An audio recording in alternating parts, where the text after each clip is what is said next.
What on earth is this? You stood in front of your desk, dumbfounded. After arriving to class a few minutes late, you were surprised to see a gift-wrapped box sitting on top of your desk. The wrapping is pristine, almost too perfect for words. So much so that it felt wrong to tamper with it. But having a gift literally sitting right in front of you was also too tempting. So you decided to tear it open, much to the delight of the majority of the class. You carefully glided your nails against the sides of the box, still feeling hesitant to tear through the lovely wrapping. Plus, your frugal nature couldn't help itself when seeing something this nice. You knew you could save the wrapping for later to wrap a gift for the holidays. You opened the box to your delight to see an assortment of decadent chocolates, each looking more decorated than the last. You were elated, not even hesitating to pop one in your mouth, savoring the flavor of the sweet chocolate and the caramel center. Ooh, I'm so jealous. Ah! You jumped, hearing a Shoto right over your shoulder. Oh, did you want one? Well, absolutely, but that's not what I meant. She triumphantly tossed a chocolate into her mouth. I mean, I'm jealous because someone clearly got these for you as a gift. I bet someone likes you. Huh? Me? Really? But I'm such a plain Jane. You're joking, right? You're pretty hot. Okay, now I know you're playing with me. You laughed, eating another chocolate as a Shoto leaned on your desk. I'm not! And neither is the person who got these for you. Who do you think it is? I have no idea. I don't see a card. I feel bad. I'd like to thank them properly. Well, it's gotta be someone who knows you, right? How would they know that you like these chocolates? They are good, but they actually aren't my favorite. So maybe it was a good guess? Really? What do you like then? I love fruit with my chocolate, like chocolate-covered strawberries or cherries. Well, aren't you fancy? Shoto laughed before the final bell went off, signaling the start of class. You shook your head, smiling at her jovial nature as you ate another chocolate and pulled out your notes. The next day, you looked again at your desk, dumbfounded. Huh? Another elegantly wrapped gift sat on top of your desk, but it was significantly different. Instead of a box, it was a large basket filled with fruit flowers and chocolate-covered fruit. You were overwhelmed by how luxurious this was. It was your favorite dessert, sitting right in front of you in a beautiful display. It didn't help that you weren't used to receiving gifts at all, let alone gifts as nice as this. And once again, there was no note, so you have no idea who left this for you. You peered behind you, Todoroki sitting there, casually reading a book. You knew that Todoroki made a habit of coming into class earlier than anyone else. Maybe he could give you some answers. Turning around, you tapped onto his desk, the sound catching his attention. He lowered his book, his eyes now on you. Hey, Todoroki?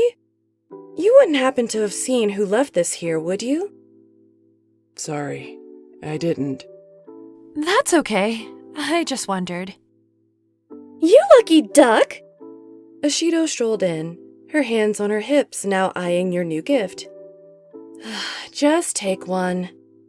You sighed, handing her a pineapple flower. She took it happily, not wasting any time munching on it. It's like you have a secret admirer. This is so cute. And you have no idea who it is? No clue at all. Todoroki didn't see them either, and he's usually here early. Oh, he didn't, did he? Shoto grinned, eyeing him suspiciously, resulting in a nervous gulp in reaction from Todoroki. She winked at him before going back to you. I wonder what they'll get you next. Ooh, maybe something cute like a stuffed bunny. She practically shrieked at the thought. Well, I do love stuffed animals. They're so cute. You smiled, laughing off her enthusiasm.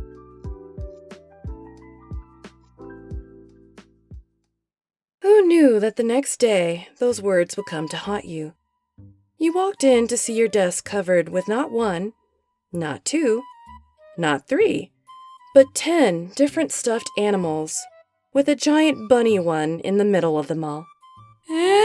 What's happening? You internally shrieked. The girls of 1A practically shrieked as they strolled in, seeing the adorable little gifts littering your desk. You didn't feel right setting them on the floor, but class was about to start and you had absolutely no room to write your notes. So you attempted to stuff as many in your bag as possible, while having the giant one sitting on your lap. Todoroki? You slowly turned to him, hoping he maybe had an answer for you today.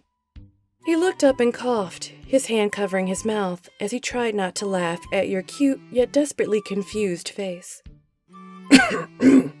Sorry. Nothing. Aizawa nonchalantly strolled in, his eyes instantly darting in your direction. He merely sighed, prepping his sleeping bag for the day he knew he was going to have. I don't even want to know. Just put them away during lunch. Yes, sir. You blushed, burying your face into the back of the stuffed bunny. Ugh, come on! You struggled at your locker, with the ever-passing minutes of your lunch hour ticking away. You knew you wouldn't have time to get anything to eat before the cafeteria stopped serving meals for the day, but you just couldn't get this giant bunny to fit in the locker, especially with the other 9 stuffed animals you had to shove in there. You had to admit, although sweet, this was a bit obsessive. You had no idea where you would even put all of these once you got them back to the dorms. But the gifts were still incredibly thoughtful, and for someone to do this, they must be truly fond of you. Need some help? You looked over your shoulder, your hand still pressed on the door of the locker, to be greeted by nonchalant two-tone eyes. Oh, hey Todoroki! Yeah, I guess I could. I can't get the door to close. Allow me. He brushed past you gently, taking hold of the locker door and slamming it with an unholy force, somehow pushing the stuffed animal perfectly inside, and the locker stayed shut. You were both startled and awestruck. Oh, thank you. No problem. Need anything else? Oh, no, I'm fine. And I wouldn't want to take up any more of your lunch hour. It's no trouble, really. Have you eaten yet? His answer quickly came to him by your hangry stomach growling for food. Afraid not. Didn't have enough time, and they stopped serving meals by now. I see. Would you like to share mine, then? What? Oh, no, I couldn't ask for your food. He tilted his head, reminding you of a puzzled kitten. You're not. I'm offering it to you. Well, you got me there. You smiled nervously. Besides, it won't do to have you sitting hungry in class. Come this way. In that instant, he grabbed your wrist, pulling you in the opposite direction. You didn't have much chance to retort as you were rather quickly dragged through the halls. Todoroki pulled you up several flights of stairs, your low stamina speaking for itself as you huffed up the stairwell until you made it up to the rooftop of UA. Are you okay? He asked, looking over you as you heaved, pressing your hands on your knees as you tried to catch your breath. I'm good. Just too many stairs. Exasperated, you stood up fully, getting a good look at your surroundings. You never really came up to the rooftop, let alone thought to have lunch up here. But it was a truly scenic view. It was peaceful. The noises below barely registered up here, and the breeze was cool and relaxing. You then quickly noticed that the icy hot boy that brought you up here had somehow disappeared from your view. You spun around, seeing that he was off in the distance in the corner. He sat down on a dark red blanket, eloquently sipping a glass of water with his lunch perfectly laid out. Todoroki? What's with this whole setup? You even have cups and silverware. You spoke, completely flabbergasted, as you strolled over. He set down his glass momentarily to make eye contact. I like to be prepared. You couldn't help as you burst out laughing, which only resulted in his typical puzzled expression. That's so like you. You walked over and sat next to him as he handed you the bento box.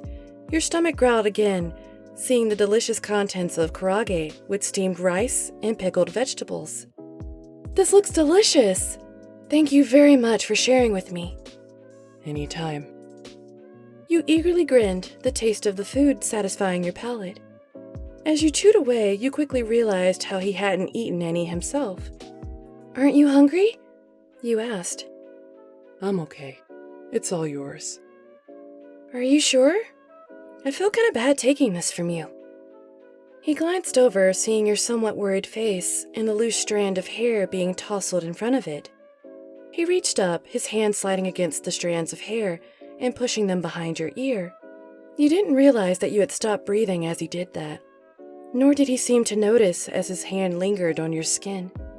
You both blinked, neither of you noticing that you had both been staring. His eyes widened as he quickly pulled his hand away. Sorry. And please, eat as much as you like. You smiled and continued to eat as he merely sat there drinking water. A question was pricking at your tongue, and before you could think to stop yourself, you had already started talking. Todoroki? Has someone ever confessed to you? He stopped mid-sip, practically choking on it before responding to you. Why would you ask me that? I just wondered. If someone did, how would you want them to tell you? He placed a hand under his chin, pondering the question. Well, I suppose I wouldn't mind how they told me. I would just want to know. That's how I feel too. I feel bad that I keep getting those gifts in class, but I can't thank them. Perhaps they are just shy. Maybe so. And the gifts are so nice. I wonder why they won't tell me who they are. Maybe they enjoy just making you happy and seeing you smile, whether you know it's from them or not. You paused, placing down the next bit of food as you looked at him, the wind jostling his gem-colored hair, and his small smile adding an elegance to his already perfect form. You have a lovely smile, you know. He placed down his glass, his eyes widening at your statement, only giving you a more perfect view of his sapphire and gray eyes, how they sparkled in the sunlight. He suddenly looked away from you, unable to face you anymore after such a compliment. You flatter me. You looked away too, now embarrassed that you stared him down after saying something so bold. He saw as you twiddled your thumbs, your mind only wandering more. You must really want to know. He stated, referring back to your admirer. I think I do now more than ever. If anything you said is true, I'd like to know who they are so I can respond to their feelings properly. He looked over to you with an unreadable expression, but yet a happiness in his voice. That's very kind of you. I'm sure before you know it, you'll get the answer to your question. I sure hope so. Now here! What? He looked at you both surprised and confused, as the piece of karage you held in your chopsticks were suddenly stuffed in his mouth. What are you? I'm not all take and no give, you know. Even if it's just one piece, you said you would share, so please enjoy this with me. You grinned, seeing the smallest bit of pink showing up on his face. His surprise finally passed. A small smile graced his features once more as he chewed the food you rather aggressively gave to him. Then let's eat together. The next day, you walked into class before everyone else had arrived, just in case there was another gift you needed to stow away in your locker.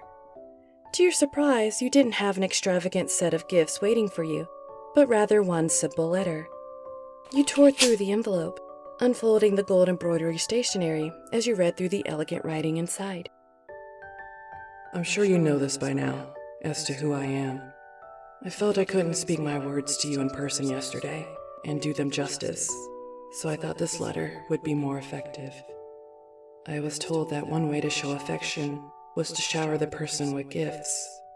I wanted to see how you reacted to them first, before you knew it was me.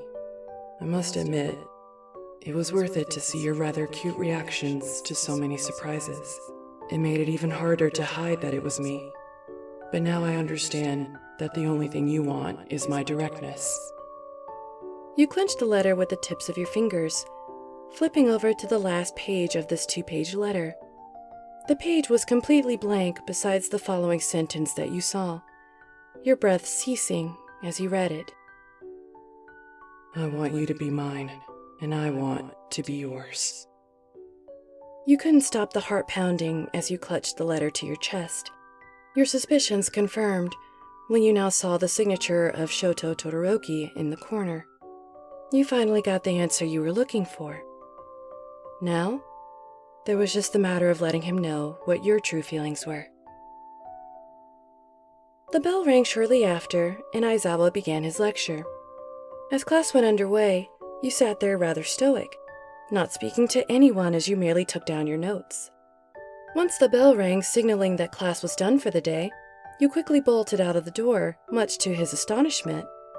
Although he was slightly downtrodden about not speaking to you all day, he was also impressed with how fast you took off.